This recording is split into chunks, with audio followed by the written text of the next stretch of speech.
Ariel Helwani in Las Vegas alongside Jason Mayhem Miller, just a couple of days away now from the Ultimate Fighter Season 14 finale, where of course Jason will meet Michael the Count Bisping live and free on Spike TV this Saturday night. And Mayhem, thank you for the time, and it's good to see you. I appreciate it. Yeah, no problem.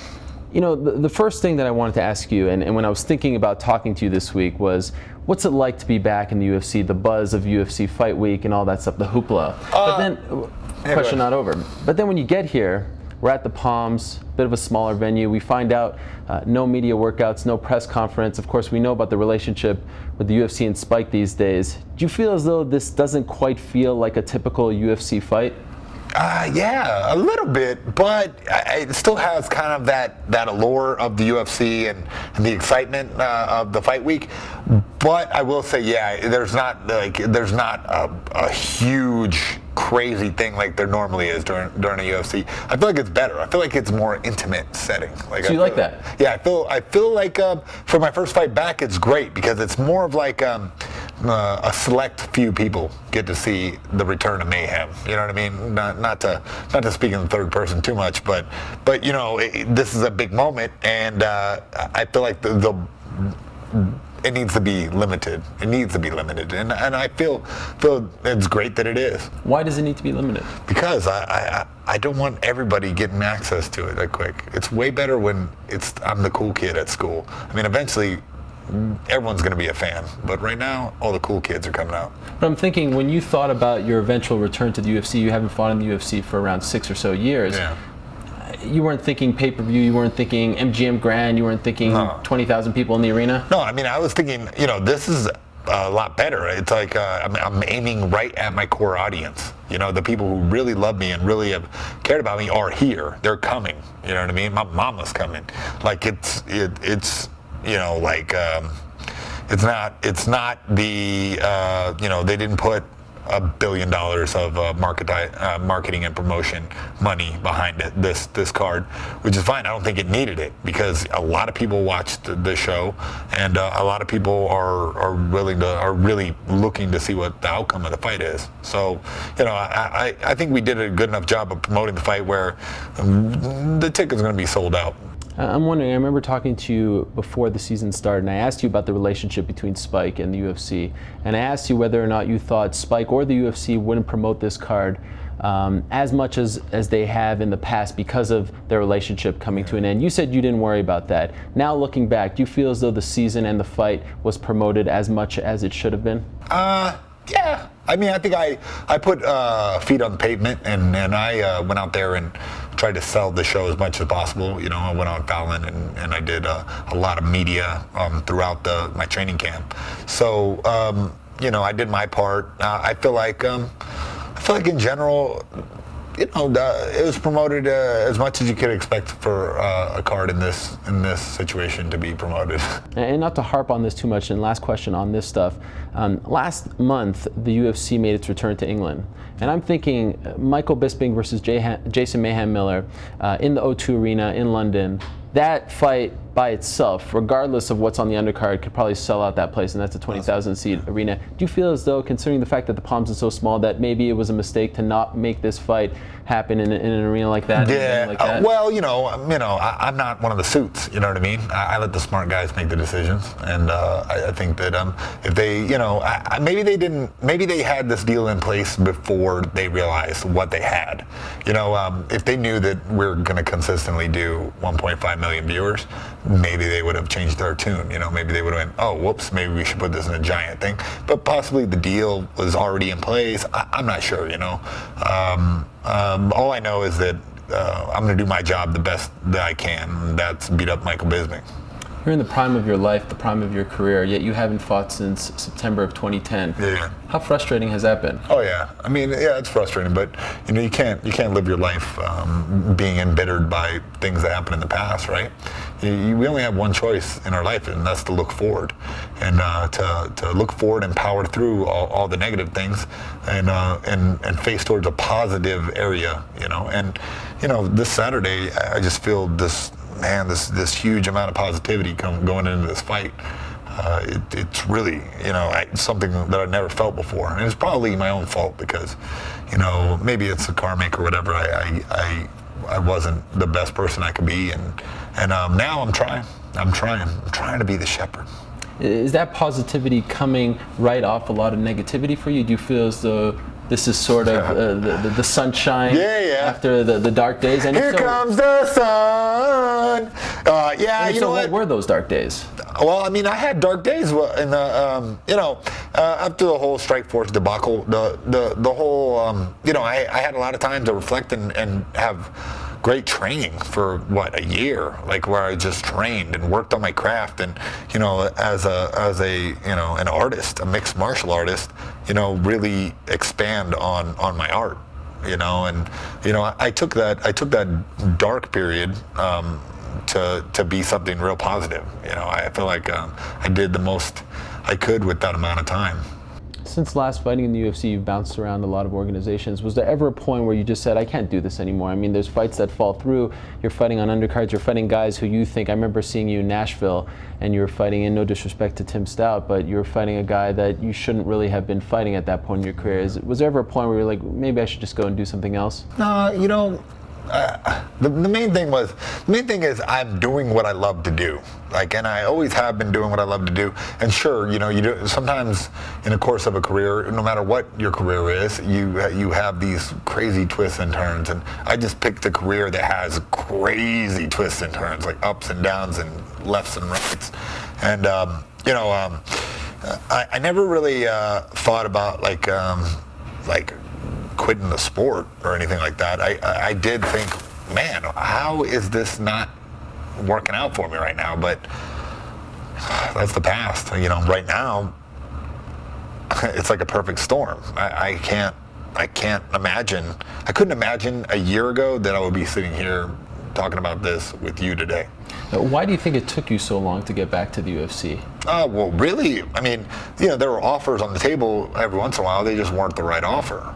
It just wasn't the right offer. It wasn't the right thing for me at that point in my career, so I didn't take it. How could not fighting in the NFL of our sport ever not be the right offer? Was it a financial thing? Was it the fact that they wanted to do things with you that you didn't like? I mean, how could just getting that opportunity not be the right offer in itself? Yeah. So it's a financial thing a bit, and the landscape was different then. The climate, the political climate of mixed martial arts was a bit different back then, and I had opportunities to go and fight all over the world, go to Japan and see life out there, and just have experiences. I'm not just a money fighter. I'm not just a money fighter. I've always kind of been about, I'm writing a story right now. The journey is the destination, right? I'm buying a ticket, I'm taking a ride, I'm going on this adventure, and now this adventure is taking me to, like you said, the NFL of MMA, and I'm gonna do really good things with it. Would you have been fulfilled? Would you have been content if you never did come back to the UFC? Would it have been all worth it? Would it have been a satisfying career, or did you need to come back here in order to sort of put that cap on your career? Well, I never had that in my head, I have to go back to the UFC. But it was always there in the back of my head, wow, UFC's really doing some big things and doing some good things, picking up momentum and kind of going in the, going in the right direction. And so I was thinking to myself, it would be really good to work with them again. I was always thinking that in the back of my head, and it just so happens that now's the time for that to happen. Yeah, but I think you're right. If for some reason I never fought in the UFC again, and then I was just I don't know, it wouldn't have been quite as satisfying. You're right. Yeah. I can think of maybe 3 or 4 guys off the top of my head who have been able to become stars fighting outside of the UFC. I think of yourself. I think of Nick Diaz, who almost did it unwillingly. I think of a couple other guys, maybe some guys overseas, Alistair Overeem, Fedor Emelianenko. Was that something that you needed to do consciously to say, okay, I'm not fighting in the UFC. I don't have that marketing machine behind me. I need to create this persona for myself. And you are arguably, if not as popular as any other fighter in this organization. Yeah. I remember Phil Baroni texted me one time that, look at you, man, you did it your way. And I'm like, yeah, you're right, I did do it my way. I just went and, I have a penchant for doing things a difficult way anyway. So, that being said, I did things a difficult way. That was maybe being on the Ultimate Fighter years ago when they asked me to do it as a contestant. Maybe that would have led to an easier path to get some better sponsors and more money or whatever. But really, I wouldn't trade it. I've done a lot of I've done a lot of growing in this time, and who knows, who can say it how it would have been if it was any different, if I did things differently. Why'd you turn that down? It just didn't make sense at the time. It didn't make sense for me at the time. The contract and my I already had a contract in another organization. It was making money, so yeah. So I wasn't in. People think, oh, Bully Beatdown guy was in a rush to be a reality TV star. No, not really. Being a reality TV star, get you recognized at Walmart. I needed to make money, and I needed to provide for myself and my family. So I made an effort to do it my own way. And going back to Phil Baroni's text, do you take some kind of satisfaction out of the fact that you didn't need their help, you didn't need the marketing machine, and you created your own star, and that's very rare in this sport? Yeah. I do take some pride in the fact that I promoted myself and marketed myself, and from the days of MySpace, to the freaking underground forum, like I went out and put effort into those things when I was younger, and they paid dividends because I have a core loyal fan base instead of just some everyday Joes who just picked it up on Spike, and it feels good to have done that, but it feels even better to be a reliable business partner to the UFC now. Like, now I can bring something to them, and hopefully it's mutually beneficial, for both of us to go forward in the relationship. Do you like the way you came across on Tough? Yeah, it's fine. I mean, I felt like if I was a producer, and I don't want to tell them to do their job, just for me, constructive criticism, I would be editing during the shoot. I would be kind of closer taking notes to make for. I think they could have capitalized on a lot of more storylines, and I'm not sure. They got a ton of footage to work with, and that's a really hard job. I'm not talking bad on them, but I just feel like, if there was more input from the coaches and more input, like from the men, the guys on the floor who were seeing what was going on, they could have formed some storylines a lot better. But yeah, I did. I think that I guess I came across good from everything that people have told me and said to me. They got the feeling that I cared about the guys, which I did, and that I really wanted them to do their best, and which I did.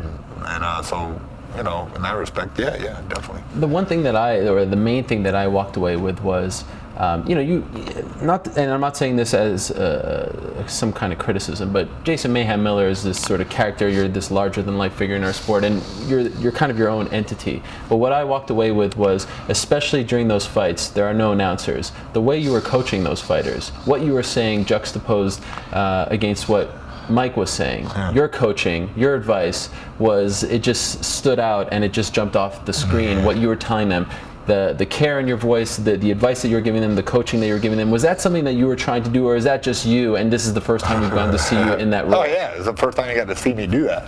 Yeah, I mean, you never get to see me in a corner yelling at somebody and like somebody I'm working with every day and hoping that this guy wins, So you just got to see this other side of me, usually when I'm on the side of a cage, I'm hanging off the cage, making fun of the guy in there, on the damn comedy Bully Beatdown show, but what we were doing was real, and there was no, it's not really a laughing matter. All these guys are pouring their heart and soul, left their lives for 6 weeks, left their families, left civilization because they have no phones, no internet, no books. They left everything to be stuck in a house, and they really want to succeed. So I really want them to succeed too. So of course, I'm gonna really care. And on top of that, I know what it's like to be a fighter with nothing, and to be a fighter, just trying to make it, and to really be a fighter that no one believes in you, no one cares, no one gives a damn, no one's coming to your grappling tournament, nobody's coming to your fight. And so I remember how that feels, and for me to try to help those guys get off that level, and I'm not saying all of them were on that level, but to help them get off, was very important. Kind of funny, I don't even know what the right word is, but to be in that position right before you're about to return to the UFC in a weird way, right? You're almost passing this info along before you finally, reap the rewards of what you've been doing over the last few years. Yeah, it's strange for sure. I guess you'd say that's strange, because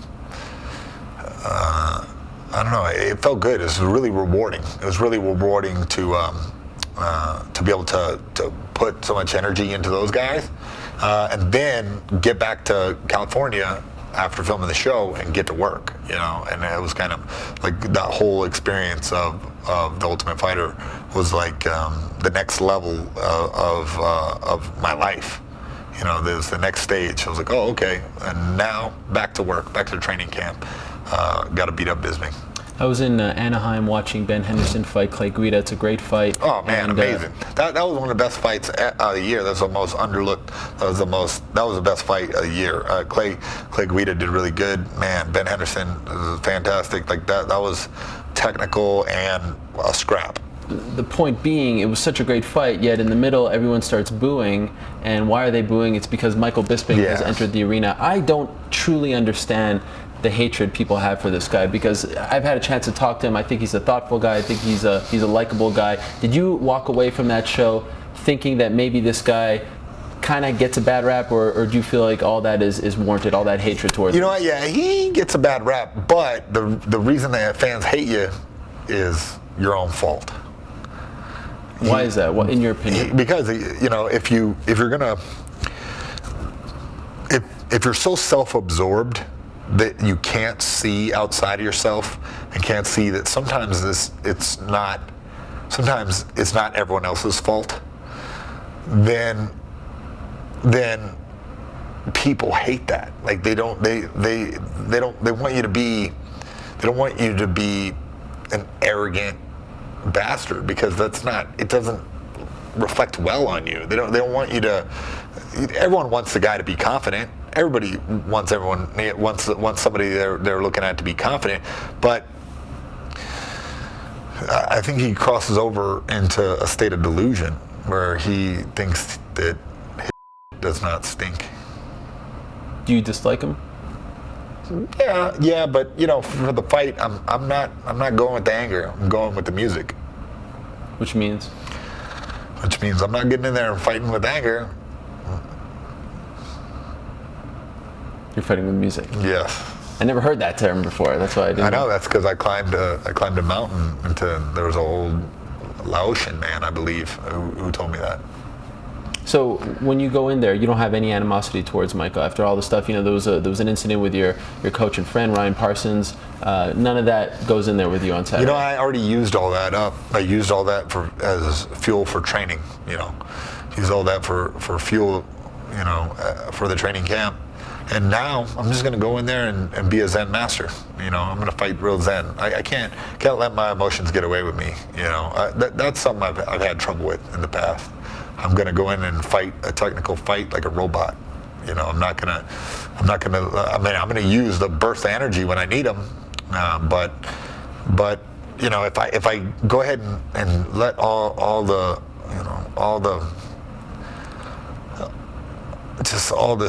crap from the Ultimate Fighter, if I let that bubble up and get so angry that I don't think clearly, that's the retarded.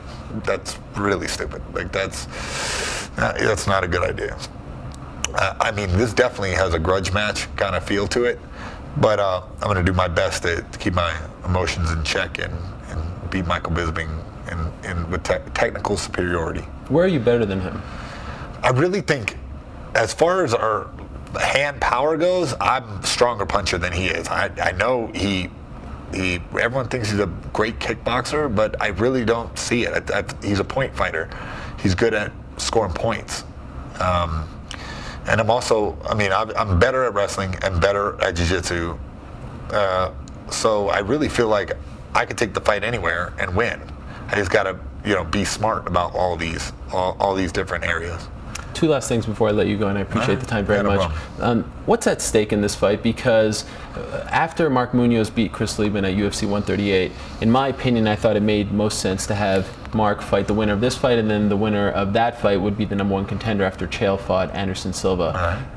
Now it appears as though the Chael-Anderson Silva fight is not going to happen for a while, and there's a chance that Chael and Mark Munoz will fight at some point next year, which leads me to sort of question what's at stake in this fight and what will be next for the winner. Do you have any idea?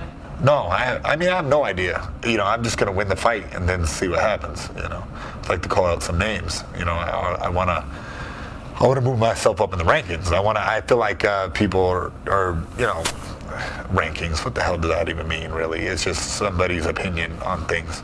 But, I just want to show the world on Saturday night how good I am against Michael Bisping and then go from there.